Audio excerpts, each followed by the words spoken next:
You are listening to Words Off the Street, a discussion with police, fire, and EMS writers. We bring you their take on your world. Stay tuned for your host, BJ Schneider. You are listening to episode 2. Hello and welcome to this week's episode of Words Off the Street. I'm your host, BJ Schneider. Today we're going to be interviewing author R. Greg Miller. He just published his first novel, False Negatives. Greg was a 25-year veteran of the Los Angeles Police Department. It'll be an excellent interview. Remember, you can send your questions, comments, and ideas to streetwordspodcast@gmail.com. Today's show is brought to you by Xephos Books, Training in Public Speaking. Xephos Books is responsible for my short story collection, Welcome to New Orleans, How Many Shots Did You Hear? And Volume 2, Welcome to New Orleans, The Life You Save May Take Your Own. These collections are true stories from my years as a cop and a medic in the Big Easy. Xepho is also the publisher of my adventure fiction, A Salty Life and a Traitor's Death. This is a tale of a modern-day smuggler and pirate caught in the middle of a fight for gold on the high seas. These books can be found on my website at zephosbooks.net, as well as all your favorite ebook outlets. Xephos Book also does trainings in areas such as tactical medicine, safety, and arranges for public speaking at your function. So go to www.zephosbooks, that's Xipho's books.net, sign up for our newsletter, or visit the Facebook page and follow and get the latest news and releases.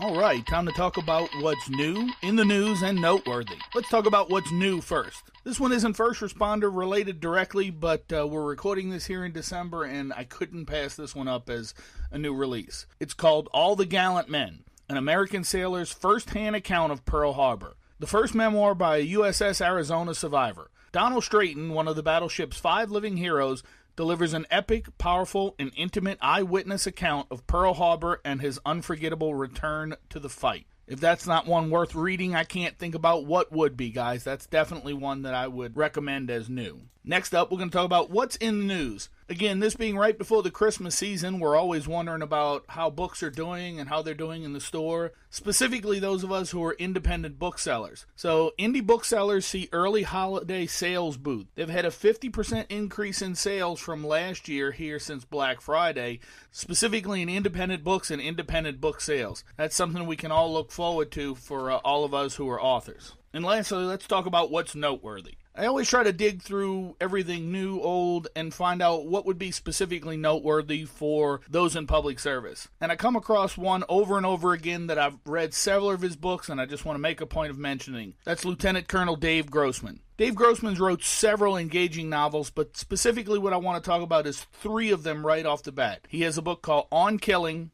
On Combat, and The Warrior Mindset. If you get a chance, go on to Amazon, Barnes & Noble, any of your major sellers, and take a look at these books. If you're in the public service eye and you have to put your life in danger at any time, you couldn't look for better books to read than these to give you an idea of how the psychology of what we do affects us. So that's what's Code 3 in print, folks, so stay tuned for our interview. Hello, everyone, and welcome. Today I'm interviewing R. Greg Miller, the author of False Negatives. Greg is a 25-year career veteran with LAPD and did just what this podcast wants to celebrate. We want to have people who have spent all that time in public safety turn around and channel that information into their writing. Welcome, Greg. How are you doing? Doing great, and I want to thank you for having me. No problem. Appreciate you coming on. So, first question right off the bat. It saves me from having to do too much of an in-depth introduction. Tell me about yourself, your background, and how you did in public safety and in writing. Well, if when I was growing up, somebody had pointed at me and said, that kid's going to grow up to be an LA cop, and afterwards he's going to write about it. Well, there'd have been a lot of laughter, and I would have been one of the people laughing, because that wasn't where I was expecting to go. My goal actually was to be the first one in my family to go to a 4-year university. I was determined to better myself, and I saw education as the way to do it. So the fact of the matter is that although I gave everyone the impression that I came from a middle-class background, the truth of the matter was that my family was poor. When we first moved to California, we actually took a couple of sawhorses and an interior door and put it across there, and we used that for a dining room table. We sat on wooden crates pilfered from the orange groves across the street. And many nights' dinner in the Miller household was bologna and fried macaroni. And sometimes it was just macaroni. Funniest thing is that I still like fried macaroni. That's probably the biggest thing we'll learn right there. Most people would say they'd avoid it like the plague now. But it's funny, because when you're hungry, anything tastes good. But I was serious about getting into a 4-year university, and so I took all the college prep courses in high school, and I did really well. I actually wrote a perfect score on the advanced placement test in physics. Got admitted to the University of California, Irvine, and was studying chemistry. But in addition to the core classes in chemistry, I needed to take a elective every term. And so one term when all the daytime electives were filled, I found a criminal law class that they taught at night. It was actually taught by a practicing defense attorney. And I don't know how good the guy was in court, but he was a great teacher. And I wound up learning more about criminal law from him than I ever learned in the police academy. And you know this as well as I do, that criminal law is largely case law. And so as we were discussing cases, I found that I was consistently lining up on the police side of things. And I got my wheels turning. And then that summer I read The New Centurions by Joseph Wambaugh. And that's a great book for anybody that's got interest in the police department and how it works and how it doesn't work. And well, I'll say right now that if you have an interest in writing police fiction of any kind, you could not go wrong starting with any of Wambaugh's work. I agree with you 1,000%. And this New Centurions was, well, it fired me up. And I'll admit, I was a bit of a Don Quixote, so I could see myself as a new centurion. And the young lady I was dating at the time, she actually had a family friend who was a dispatcher for a small suburban police department. And so she arranged for me to go on a ride-along on the graveyard shift at the Downey PD. For those who are not from the Southern California area, Downey's a small city in Los Angeles County. And that one night in the police car, and I was hooked. So the fall before my senior year, I started that lengthy application process to the LAPD. I only had one semester left to earn my BS in chemistry when I got that call from Sergeant Lodolo at the Los Angeles Police Department Background Investigation Unit. I'd actually go on later on to work for Sergeant Lodolo. He called me up and said something had come up in the background of one of the guys was scheduled to start the academy. That class started next week. And he was going down the list, and I had 30 seconds to decide if I wanted to be the person to fill that slot before he went on to the next guy on the list. No pressure. No pressure. Anyway, I took that fateful decision and spent the next 25 years as a cop in L.A. Amazing. What districts did you work for, and which sections, if you don't mind me asking? Yeah, in patrol, out of the academy, I went to Rampart. And after Rampart, I got wheeled to the jail. I worked a 6-month stint in the jail. At the time, they would take people who were getting off probation and wheel them to one of the undesirable assignments. One of them was communications, and the other one was the jail. And I wound up in the jail for 6 months. And then after that, I went to Newton and basically did the rest of my patrol career in Newton, which was a terrific place to work. That's why I stayed there, even though all these people say, well, you could get out of there if you wanted. So, yeah, but Newton's the best place. Well, and it's good to know that some things don't change anywhere in the world on what they do with their new probies right when they finish up. Yeah, well, I don't think they do that anymore, but I'm sure they do something. So after all those years working with the PD, you finally pulled the plug. I know you have a family that you wanted to spend time with from reading your information. What turned your head in the direction of writing, and where did false negatives come from? Well, It's kind of funny. It was kind of a thing that I had always thought that at some point I would write a book. The way that it worked out for me is that I found out my ex-wife had been abused as a child, and try as I might, I couldn't break that cycle of abuse. So that's why I retired at 25, and as I quipped to my friends and my colleagues, I was changing careers. Instead of chasing the bad guys around the streets of Los Angeles, I was chasing my toddler around the house. And instead of dragging a war bag to the trunk of a police car every day, I was tossing a stroller and a diaper bag into the back of my Xterra SUV to head out on another daddy and daughter adventure day. But when she went to school, I found that, after I did the chores and all, I still generally had a little time on my hands before I had to go back and pick her up. Now, look, I can't have you saying that. Too many people might hear you, and they don't want to hear about that extra time. That doesn't exist. Well, there was this little bit of extra time, and well, you know what they say about idle hands, That's no doubt about that. At the devil's playground. And so then I got that idea. I thought, well, why not write a novel? And I figured, how hard could that be, right?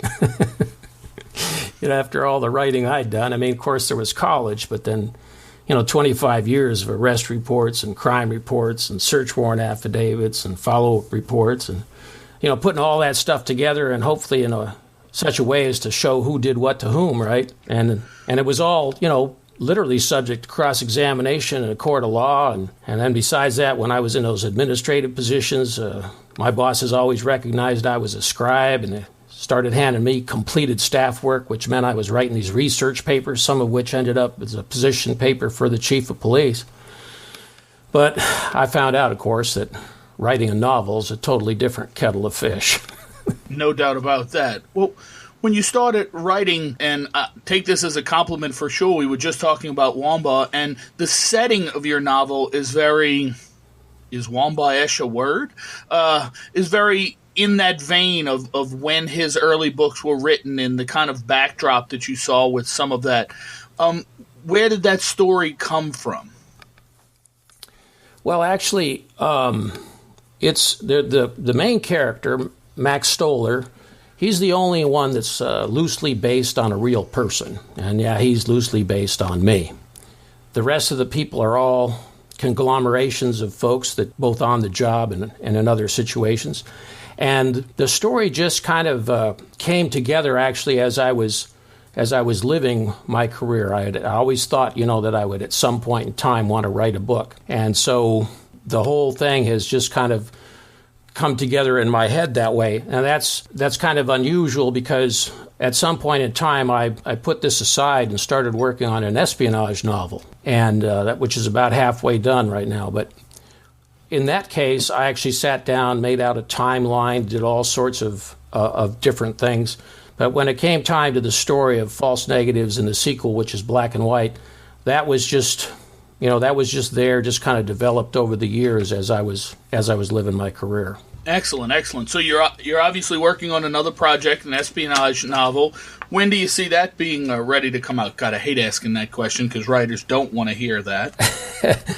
Well, like I say, that's actually probably the second thing down the road, because I originally had written, what you see now as False Negatives. I'd originally written that as one big book, about 175,000 words, and had a couple of agents tell me, said, today's market, that's just, it's just too long. I like the book, but you need to find some way to develop it into two books, divide it into two books. And so I couldn't see a way to do that at the time, and that's when I started on the espionage novel.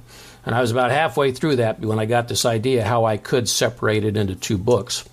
So right now what I'm actually working on is I'm working on the sequel, and it's going to be called Black and White, and it kind of picks up with where False Negatives drops off. And I am hopeful it'll be out the first quarter of 2017. Excellent. We'll look forward to that. You've taken on a pretty daunting task in the sense that sometimes it's easier to write the story than what you're doing is trying to go back and make two solid stories out of one long history story that just piles on after a long period of time. Having to go back, you've got to run into a lot of the more grueling parts, a lot of the editing issues that you go into instead of the creative part. How have you been dealing with that? Well, it's editing is always is always a chore, and yet at the same time, the polishing part is is some of the most fun. And so I'm kind of fortunate from the standpoint that at this point in time, the books, even like I say, black and white is already written. I just have to go through, like I had to write an intro. I had to write a beginning because the book has to stand on its own. So the people that haven't read False Negatives could still just jump right in there. And then I also, as I go along, I realize, there's a couple of characters from the first book that I now need to introduce the reader to that might just pick up black and white, and he has to understand those characters as well to fit in. So it's those kinds of things that initially you don't even see,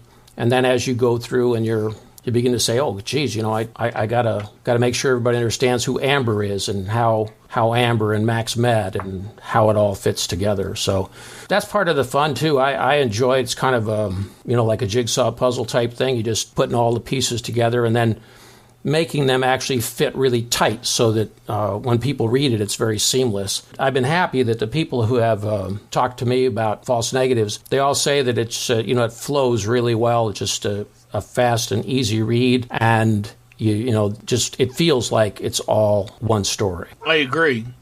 And one of the great things about any novel like that is you get vested in those characters. So now as you move on to the sequel of the book, there's a lot of new things coming along, but you have a lot of familiar background that makes it nice for those who want to follow along and take one to the next. Yeah, and that's especially true, of course, with Max Stoller, and then with another character that didn't play a really big part in the first book called Booker, but he plays a huge part in the second book. So, but it is one of the things, again, where I have to bring the new readers up to speed. But if you read the first one, well, it'll really help you with it because you'll get a much better appreciation for both the characters. Fills in all those gaps. Yeah, and it really, you feel like the guy, and that's the key. If you write it right, people feel like they know him. Well, one of the things we were talking about before we came on air is doing reports and telling stories, and writing is obviously storytelling. That is the truest thing it is. But we belong to a special society here in law enforcement where telling stories is as much a part of the job as anything else. Would you agree? Oh, absolutely. And the stories grow sometimes. Sometimes they do. And I find I've used a lot of that stuff. I have several short story collections of my time as a policeman and as a paramedic, and those stories become kind of ingrained in who you are and what you do. Did you use many of those semi-real life stories as you were writing? Well, actually, I tried to avoid anything that was, the whole story came from real life. But in 25 years, especially working the places I worked and doing the things I did, it wasn't difficult to, take something from here and something from there and put it together in such a way that it was very realistic and illustrated the points that I was trying to make. Is my book is not just a collection of stories. I've read yours. I laughed, and they're good stuff. But I was trying to tell a bigger story by making a lot of scenes with the smaller stories along the way. Oh, I agree. There's definitely the thought process from writing, like my short story collection, are things that are true stories, to the best of my knowledge anyway, and have been put together in a way to entertain, but in short snippets. Then to turn around and write fiction, which I've done also, is a totally different process. The building of the characters, where you really have to lay that groundwork, and knowing those goals that you're trying to get to are the hardest things to do in comparison to writing those short stories. But it's a labor of love in and of itself. I enjoy writing fiction much more than I do the short story or the real life collections of stuff, because it allows me to branch my mind out and do things that I can't truly do in the other work. Well, yeah, fiction does give you a lot of freedom, but it is a different, it's a different thing. I had to learn to write fiction because I was too ingrained in my police way of writing. Block print police reports down the line. Yeah, that's how we did it back in the day. We didn't have the computers or anything. That's right. Especially LAPD, we were slow to embrace the computer world. Well, remember, I'm down here in New Orleans, so if we're going to talk slow and behind the times, we do run a special on it down here. I believe you.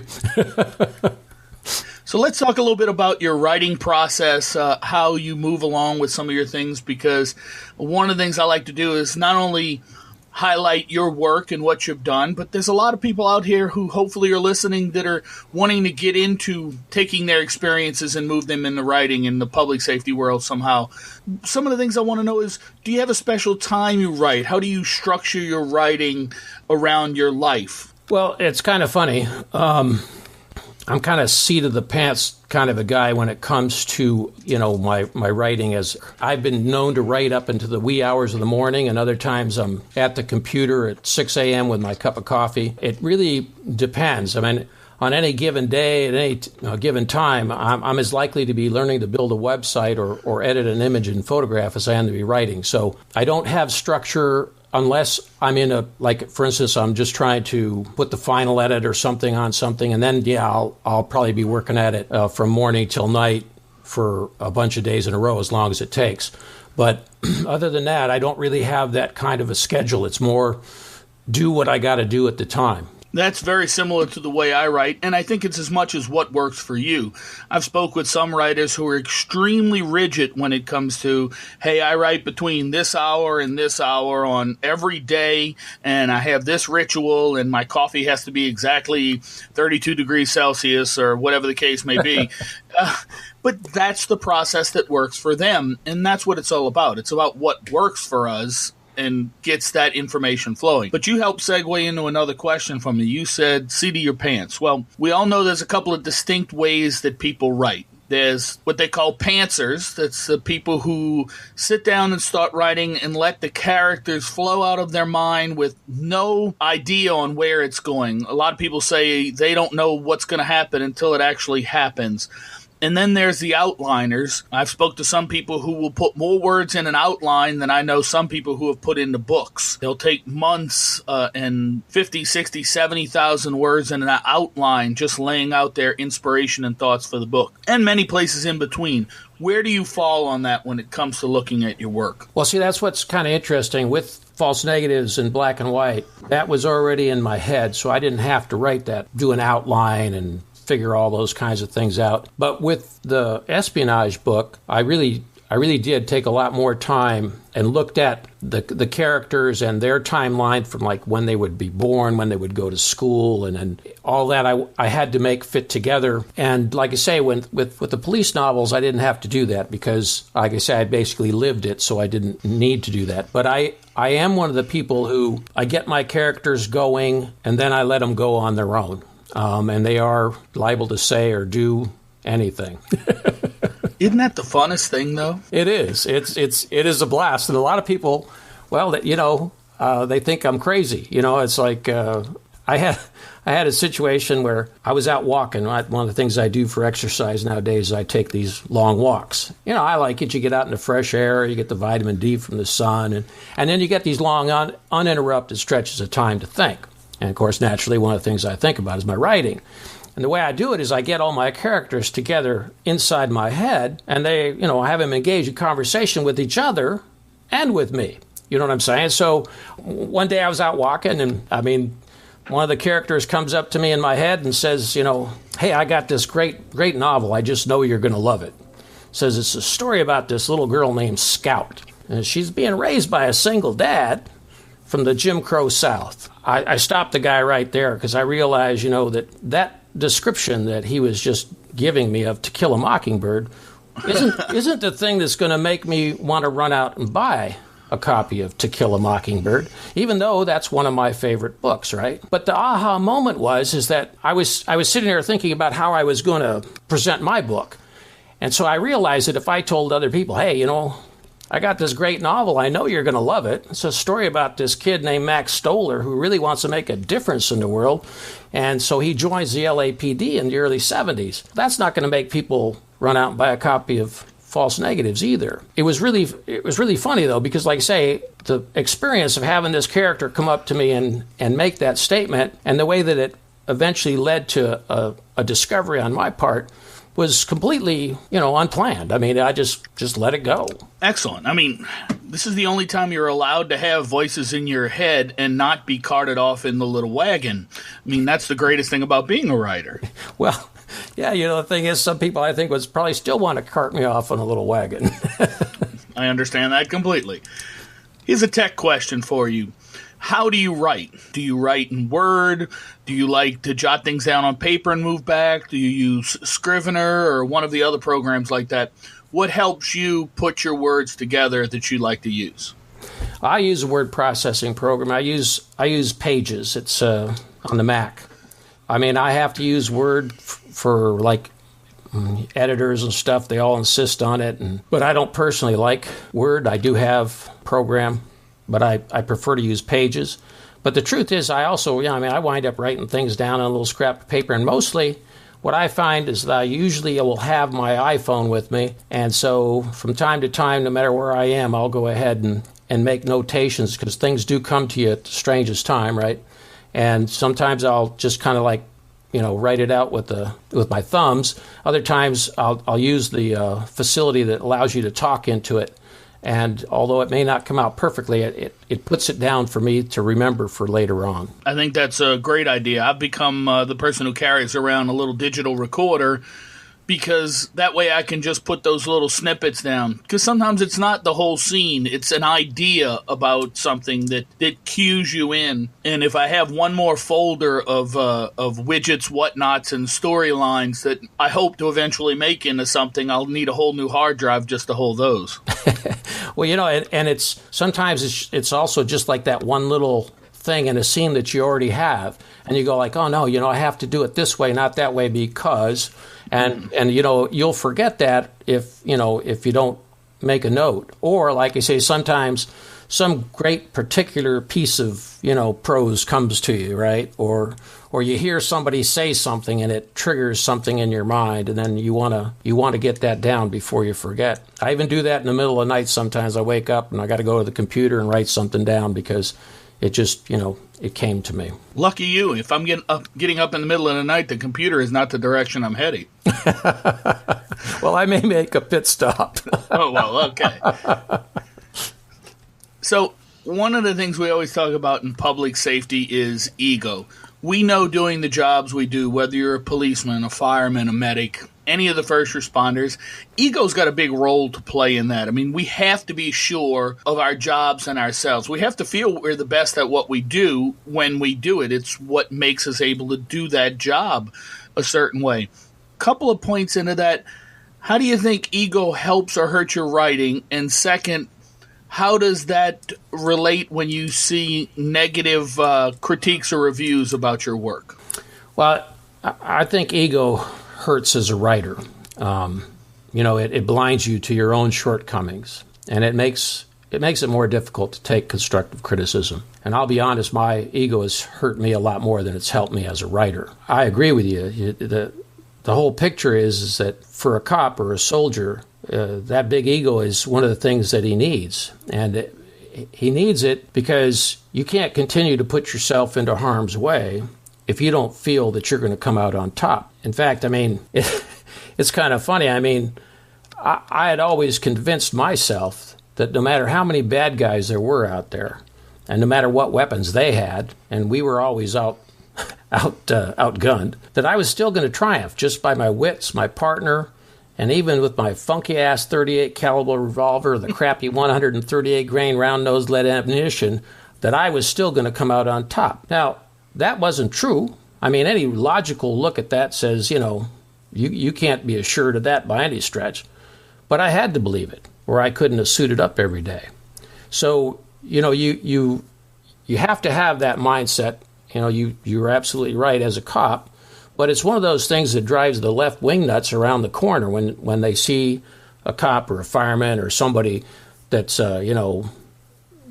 macho or showing off an ego in any way, shape, or form. They're probably people that have never been in harm's way, so they don't have an understanding that you need to have that thought process in order to continue to do what you do. And I think it has good and bad sides to it. It's definitely helps you with your writing and saying that I'm going to do this project, I'm going to finish it, I'm going to get where I need to be. Some of those same things that you used on the street to convince you that you were going to come home every day works well with this. The flip side is I'll be the first one to say that I don't like to see bad reviews about my work, even when I know it's true. I still don't like seeing bad reviews about my work. It's especially bad when it is true. That's right. Oh, yeah. But I joke all the time. I said, I have a short story collection with 100 short stories. One of them is the worst story of the 100. It has to be. That's the way statistic works. But please don't tell me about it. I don't want to know. Yeah, it's... But I'll tell you the truth. I've never had much use for critics in anything. I mean, if you're so damn good at what you're criticizing, why don't you do it yourself? You know what I'm saying? True enough. Well, and I guess working in police work does the same thing. We've been Monday morning quarterbacked on more than enough occasion where people have tried to make a decision. They take days, weeks, and months to make a decision that you only had a split second to make. It tends to jade you to that thought process in general. Yeah, and a lot of times, after all that time, they come to a decision that doesn't make any sense. No doubt about that. So, moving on. What does literary success look like to you? And I think this is a two-part question. What does it look like to you now and for yourself? And what does it look like, say, 10 years from now? Well, for me, this is pretty easy. Literary success for me just means making enough money so that I can continue to publish my stuff and go around talking to people about it. That's one of the things that I find works for me is that, I go out to these retired cops groups, which we've got all over the country, and I go out to places where they've got writers clubs and that kind of stuff and talk to people. And if I can continue to make enough money to defray all those costs so that I can write and basically, do this for free, then I'm a happy camper. I think that's an excellent view for it. Do you have any thoughts about where you'd like to, well, we all know where we'd like to see our book, but any goals that you're hedging towards as we speak? Actually not. Like I say, it's for me, I wrote the police books. Actually, I wrote those for myself as much as anything else.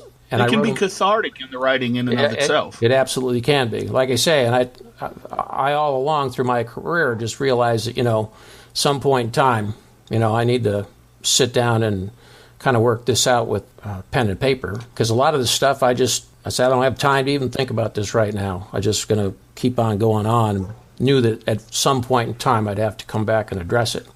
The other thing is that, I wrote it for my daughter. It's the book's dedicated to my daughter. And that's because I wanted her to understand why her old man was the way he was. I'm going to save you some shrink money. Read this. You'll understand right off the bat. So, and like I say, the cops are my obvious market, people in the military, that kind of thing.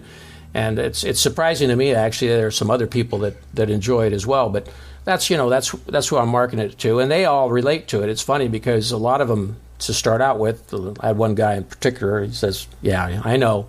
You told me that this was all going to make me remember things and I was going to relate to this, and I didn't believe it. But then they all say the same thing. They read it and they remember things that they'd forgotten for so long, and other people who were in other places but had similar experiences said, yeah, I knew a guy just like that when I was working Ventura, and I knew a guy like that when I was in the military, and we had people like that when, and that's when you know that you've done your job as a writer. I agree completely. Well, here's one for you. I'm sitting here looking through your novel, and one of the things is the time frame that your novel takes place. Obviously, you hadn't been on the force very long at that time when this is set. As you write some of the background, the city is always a character in and of itself. One of the reasons I love New Orleans so much is it makes itself its own character in any novel I write. What problems did you have in remembering how things laid out? We know a city like LA changes so fast in a lot of ways. Did you have any issues with getting that early 70s time frame into all the things that changed over the years? If you look at the picture that's on the front of the book, I took that picture. Photography is another thing that I do, and that was the biggest challenge, was to take a picture so that it would look very much as it looked in the 1970s. Because if you take it from any other angle, you're going to wind up with all these other buildings that weren't there. But the way that I was able to take that picture, it looked very much the way that it did back in the day. And although you're right, I mean, the city has changed so much. it's interesting. I did do some things where I drove around some of the districts where I used to work, and although there was all that stuff that had changed, a lot of things don't change. And so it was pretty nostalgic. Really cool. Well, on process, we talked a lot about that here. One more question I have is, what advice would you give to any aspiring public safety writer that's saying, hey, I've got all these great experiences in my head. I have these ideas that I think would make either a good novel or a good short story, or even some of the guys we talk to that say, I like to write these blogs because I like to let other people know that they're having the same kind of thoughts that I am, and we share in that. What kind of advice would you give them? Well, one of the things I'd tell them is, contact me. That's one of the reasons why I created Good Guy Publishing House. And if they're interested in writing and they want to write that kind of story that celebrates the good guys, the people that are out there, men and women, every day, cops, firemen, people in the military, they're all, so it's amazing when you think about it. They all those people out there doing a great job every day, doing the best they can in some terrible circumstances, and those are the stories that we need to tell. And that's where, if that's what you want to do, contact me at Good Guy Publishing House, and I'll be happy to work with you. If you're a local guy, you can come by. We have a workshop. Love to have you come by. So it's like, that's exactly what I want to do. I mean, because there are tons of great stories out there that need to be told. Reading and writing work hand in hand. It's been said that you can't be a great writer unless you're reading a lot, and you have to get your inspiration from that side as well. So tell me, what do you read? What do you like to read? Who are some of your favorite authors and books? Well, I read a fair amount, but not as much as I'd like. It seems there's always a wolf at my door. My favorite authors that come to mind, like Herman Wouk. I'm a John Steinbeck fan. And so, of course, some of my favorite books are The Caine Mutiny, Winds of War, War and Remembrance. All those are by Herman Wouk. And To Kill a Mockingbird is one of my favorites. A Separate Peace, Cannery Row, One Flew Over the Cuckoo's Nest. But the types of things that I like to read when it comes to fiction is the things that really reflect that human nature. So you're reading that story, and the characters, they act in a way that we all know is the way people really, really act, and gets down to some of that nitty-gritty that we all wind up having to interface with one way or another. I wish I could read more, but I've always got something tugging at my shoulder. No doubt about that. And it's one of those things as well that you have to focus the time on the writing, the getting the website working. As much as I'd like to lay on the couch with the latest book I want to read, there isn't always there's the time, but there's other things that need to go with that as well. Exactly. So when you're sitting back reading, are you an ebook or a paper person? Well, recently, I don't know, maybe like a year and a half, 2 years ago, I bought a Kindle. Finally, joined the electronic age, and it's great. I mean, I really, I find a lot about it's really great, including the fact that you can just order that book and it just downloads right to your device at the time. But I still wind up reading stuff printed on paper about half the time, and there's a lot of different reasons for that. Some of it is kind of I'm old school. I do kind of like having a book in my hand. But the other thing is that what I have found in Kindle is I've read some stuff, including I read a nonfiction book about Operation Anaconda in Afghanistan, and they had a lot of maps in there that would really help you to understand the story as they're going through. And in the Kindle, doesn't cross over as well with the Kindle. I've had that same problem. Yeah, so I kind of also look at things then, and I say, okay, is this something that's going to have maps or other things like that in there? And if so, then I'll say, no, I'll buy the actual book. Well, and I always share my two biggest pluses on the ebook side is I used to do a lot of traveling around the world, and I would spend good bits of time away, and I joked all the time that I carried more weight in books than I did in clothes because I have to bring what I was going to read with me wherever I was going to be. And that's nowadays I carry it all in one hand. I can have 70 novels in my hand, and it's not a problem. Yep. The second big thing is people like us who are just early in writing careers, in the sense is how many books we have out, how much success in the publishing world that we have. Ebook lends a platform where we can reach so many more people than paper book ever would allow us to do. That's the other big positive. Well, this has been a great conversation we've had, Greg. I really appreciate you coming on with me and sharing all the information about your writing, about the work that you're doing, about Good Guy Publishing House. Anything else you want to share with us? Let us know what's going on with you. Kind of where we can find you and what we have to look forward to in the future? Well, like I say, you can find me at goodguypublishinghouse.com. It's also on Facebook, and I'd say I just recently got into that social media thing. And I would love to hear from anybody, especially, like I say, if they're thinking about writing these kinds of stories that celebrate the good guys and gals in public service.